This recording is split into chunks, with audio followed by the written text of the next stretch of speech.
नमस्कार दोस्तों, राधे राधे। स्वागत है आपका मेरे इस चैनल माँ धर्म गंगा में। आज हम पौष मास अमावस्या की कथा सुनेंगे।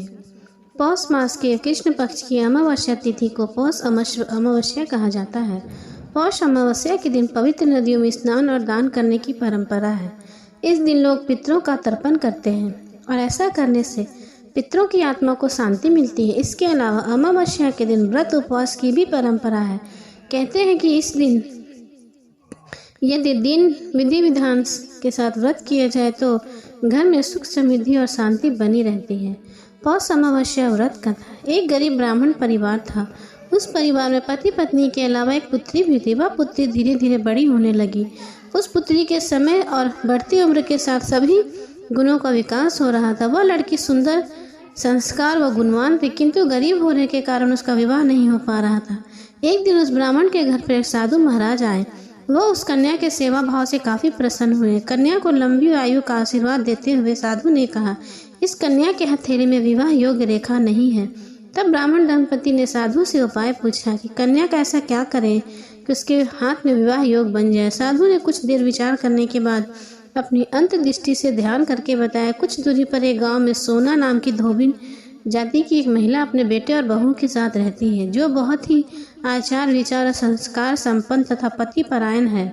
यदि यह कन्या उसकी सेवा करे और उस महिला इसकी शादी में अपने मांग का सिंदूर लगा दे, उसके बाद इस कन्या का विवाह हो तो इस कन्या का विधवा योग मिट सकता है। साधु ने यह भी बताया कि वह महिला कहीं आती जाती नहीं है। यह बात सुनकर ब्राह्मण ने अपनी बेटी से धोबिन की सेवा करने की बात कही। अगले दिन कन्या प्रातःकाल ही उठकर सोना धोबिन के घर जाकर साफ सफाई और अन्य सारे काम करके अपने घर वापस आ जाती।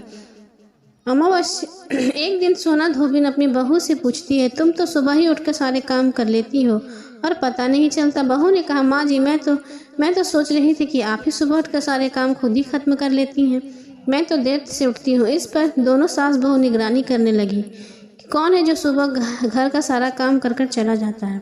कई दिनों बाद धोबी ने देखा कि कन्या मुंह अंधेरे घर में आती है और सारे काम करने के बाद चली जाती है। जब वो जाने लगी तो सोना धोबी उसके पैरों पर गिर पड़ी। पूछने लगी कि आप कौन है, इस तरह छुपकर मेरे घर की चाकरी क्यों करती हैं। तब कन्या ने साधु द्वारा कही गई सारी बात बताई। सोना धोबिन पति परायण थी, उसमें तेज था। वो तैयार हो गई। सोना धोबिन का पति थोड़ा अस्वस्थ था। उसने अपनी बहू से कहा, अपने लौटने आने तक घर पर ही रहने को कहा। सोना धोबिन जैसे ही अपनी मांग का सिंदूर उस कन्या की मांग में लगाया, उसका पति मर गया। उसे इस बात का पता चल गया। वह घर से निराजल ही चली थी। यह सोचकर कि रास्ते में कहीं पीपल का पेड़ मिलेगा तो उसे भंवरी देकर उसकी परिक्रमा करके ही जल ग्रहण करेगी।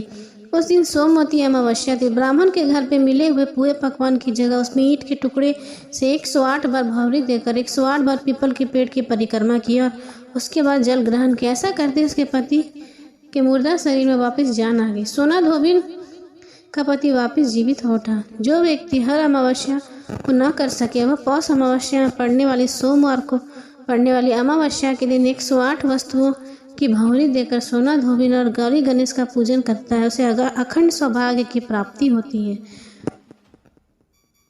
बोलो गौरी गणेश की जय।